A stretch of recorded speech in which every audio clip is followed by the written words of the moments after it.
Terenzio, tu mi chiedevi come ha reagito la cooperazione. Io ti do una risposta, provo a darti una risposta per quello che può valere, insomma, qualche indicazione. Dopo però come colgo meglio il tuo suggerimento di vedere oltre, di provare a vedere se riusciamo insieme a ragionare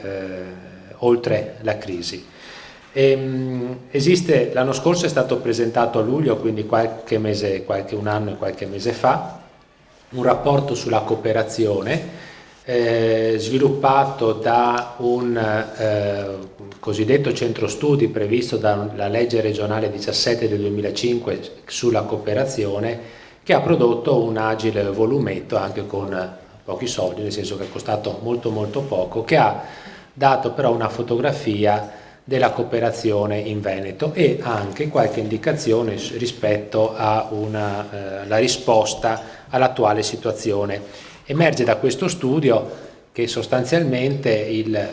settore cooperativo, il mondo della cooperazione sembra aver retto tutto sommato meglio rispetto ad altre fattispecie, questo di aver reagito meglio, aver meglio risposto a questo difficile periodo, probabilmente per il tipo di attività svolta e per anche, non possiamo dimenticarlo evidentemente, l'attenzione che c'è rispetto al valore umano, alla partecipazione quindi dei soci o dei dipendenti all'attività della cooperativa. Fin qua diciamo un po' il passato, nel senso che sicuramente è lusinghiero il fatto che la cooperazione sia in grado di reagire meglio di fronte a stress importanti che abbiamo tutti sotto gli occhi. Però non vorrei, ma un po', diciamo che mi dispiace, non mi piace il fatto che si sia iniziato a parlare molto di cooperazione come una sorta di cuscinetto, come una sorta di ultima istanza, di salvataggio. Siccome le cose vanno male nel mondo tra virgolette normale, aspetta che ci ricordiamo che esistono le cooperative che, siccome forse sono un po' più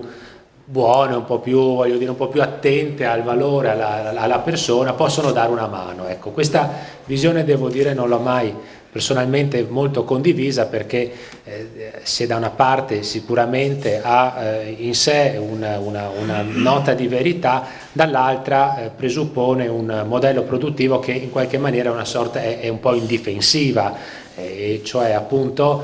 chiamiamo e ci ricordiamo molto della cooperazione quando non sappiamo più bene che pesci pigliare, anche se ci sono stati degli esempi importanti di realtà produttive, imprenditoriali, che sono state raccolte dal mondo cooperativo e hanno continuato a vivere, anche se molti altri tentativi fatti non hanno sortito i medesimi effetti. A me piace invece poter spendere questi minuti con voi per vedere un po' invece verso dove guardare quindi verso cui deve guardare sia il mondo delle imprese, chiamiamolo così, sia il mondo delle imprese cooperative. E sotto questo profilo sono diciamo i tre grandi drivers che ci guideranno nel futuro, sono costituite da tre grandi, che sono le iniziali di tre parole che adesso andrò a spiegare. Un tempo, mi ricordo qualche anno fa, si parlava di informatica inglese, la terza I non mi ricordo quale fosse nella scuola, cosa? Forse è informatica inglese, il resto non mi ricordo, comunque non ha importanza. Ma invece nel nostro caso istruzione, sì. Nel nostro caso noi dobbiamo ragionare, almeno mi sembra di capire, anche condividendo con persone sicuramente più autorevoli di me, dobbiamo ragionare su questi tre grandi temi. Il primo, l'internazionalizzazione. Sappiamo bene che la domanda interna sta implodendo, sta diventando sempre più ridotta, e quindi la produzione di beni e servizi difficilmente potrà trovare sbocco grazie a un incremento della domanda interna, che significa con un effetto moltiplicativo del reddito interno, del reddito nazionale. Invece la globalizzazione, che è una realtà che abbiamo visto ormai da parecchio tempo, pre-crisi, dà la possibilità, l'occasione, l'opportunità di grandi spazi, io le definirei delle sorte di grandi praterie che si stanno aprendo, in parte si sono aperti di fronte a noi. Non sono spazi omogenei, identici, perché andare ad esplorare paesi distanti da noi, fuori Europa, significa in qualche maniera entrare in relazione con culture diverse, mondi diversi, regole giuridiche diverse, sensibilità diverse, bisogni diversi, anche aspetti religiosi diversi. E quindi si tratta veramente di mercati fra di loro molto molto differenti. Tuttavia vi è, penso, una possibilità enorme da parte della nostra economia di poter sfruttare la capacità che hanno altri paesi che magari utilizzano, non possiamo nasconderci, regole diverse, forse voglio dire minori anche tutele, quindi ci auguriamo che queste comunque possano crescere nel tempo e riposizionarsi a livelli dei paesi europei. Dicevo, sfruttare questa capacità di crescita delle nuove economie per riuscire a inserirsi anche con i nostri prodotti e con i nostri servizi. E quindi passare sostanzialmente noi abbiamo vissuto un po' una fase di delocalizzazione negli ultimi 10 anni, 15 anni, in cui gli imprenditori andavano a produrre dei beni, a produrre dei prodotti in maniera seriale laddove costavano di meno. Ecco, molte imprese stanno sotto questo profilo un po' ricredendosi, nel senso che occorre sempre comparare il costo del lavoro con la qualità del prodotto offerto, evidentemente. E quindi non sempre voglio dire, giocare sulla riduzione dei costi può essere una strategia vincente. Occorre invece, sotto questo profilo, puntare sulla qualità del prodotto. Sappiamo bene che il nostro paese potrà vincere non tanto su una competizione basata sul prezzo, quanto su una competizione basata sulla qualità, sull'immaginazione, sulla creatività, sulla capacità di innovare, sulla capacità di vendere anche sensazione, vendere ricordi, vendere il Made in Italy. Il Made in Italy è la terza parola più conosciuta al mondo dopo Coca-Cola e Microsoft. Questo evidentemente può avere un significato e deve avere un significato, perché i nostri prodotti sono apprezzati a livello mondiale. Quindi l'internazionalizzazione significa guardare a un mercato che va oltre quello delle mura della propria città, oltre le mura della propria regione, ma si apre al mondo. E in questo senso penso, prima Terenzio giustamente citava i giovani. Ecco, penso che sotto questo profilo un ricambio generazionale delle nostre imprese possa trovare, proprio grazie all'apertura che i nostri giovani, i nostri ragazzi hanno, migliore della nostra, possa trovare un ampio spazio. La seconda I riguarda l'innovazione. Le nostre imprese hanno sempre innovato. Probabilmente la nostra innovazione è stata di carattere incrementale, quindi l'innovazione del day by day, di quello che si inventa quel qualcosa di nuovo, tant'è che per esempio, essendo molto difficile catturare questa crescita di carattere innovativo nei nostri beni e servizi, se voi guardate le statistiche noi siamo molto indietro, sembra che non facciamo ricerca e innovazione. In realtà probabilmente l'innovazione, anche perché inserita all'interno di imprese molto molto piccole, non emerge come attività rilevabile. E invece esiste l'innovazione, è sempre esistita. Certo che si tratta adesso di fare un ulteriore passo in avanti, cercando di coniugare, è un tema di cui si sta parlando, si sta dibattendo da grande tempo, riusciamo a coniugare quella che è la capacità di offerta di innovazione da parte di un sistema dell'innovazione con quella che è la domanda che proviene da parte delle imprese. E sotto questo profilo, per cercare di essere anche un po' concreti, ricordo che la Regione del Veneto ha approvato di recente un bando a sportello, quindi che si aprirà dal 10 di ottobre in poi, in cui vengono finanziati, attraverso un contributo pubblico, i progetti di imprese, e dove dico imprese dico anche cooperative, che utilizzano dei centri di ricerca o centri di innovazione per lo sviluppo di beni e lo sviluppo di servizi. Quindi quelli che andranno, le imprese che andranno all'esterno attraverso delle commesse assegnate o a università o a centri di ricerca potranno avere un contributo regionale sotto questo aspetto. Quindi si tratta sostanzialmente di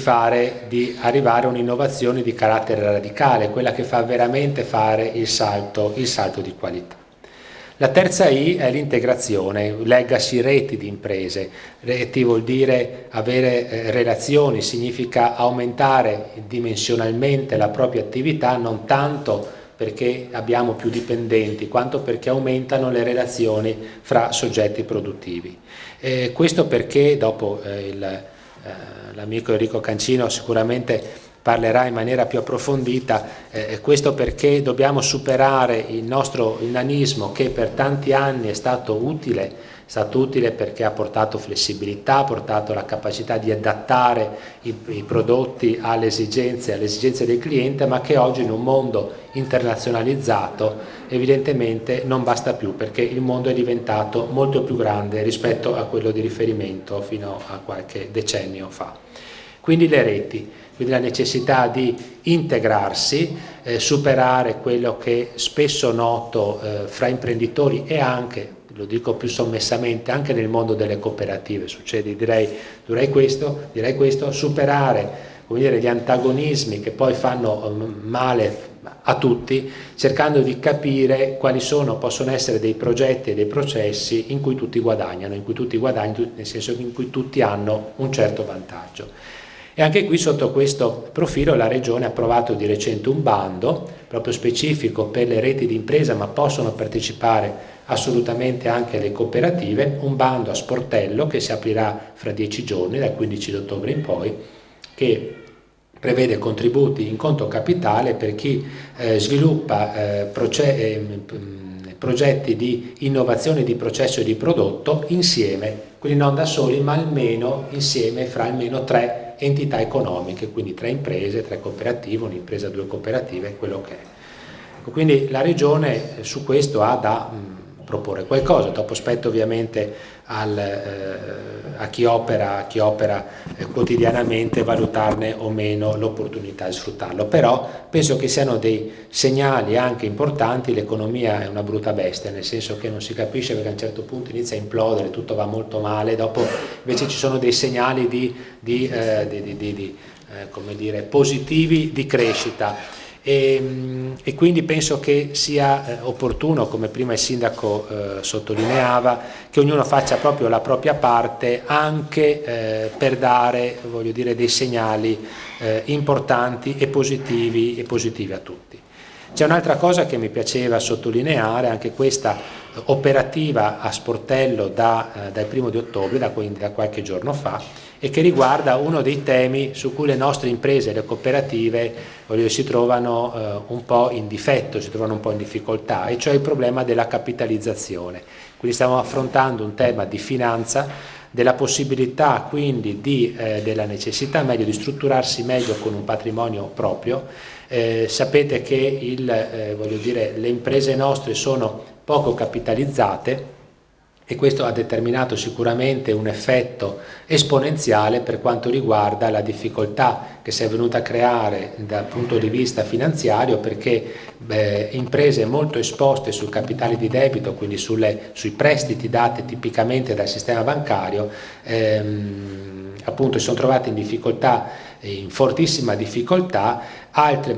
meglio strutturate, quindi anche patrimonialmente più forti, in realtà questo problema l'hanno vissuto forse in maniera meno evidente. E di nuovo sotto questo aspetto dicevo che la Regione dal 1° ottobre ha reso operativo uno strumento specifico per le cooperative, in cui è possibile ottenere la partecipazione al capitale sociale delle cooperative per un tempo determinato attraverso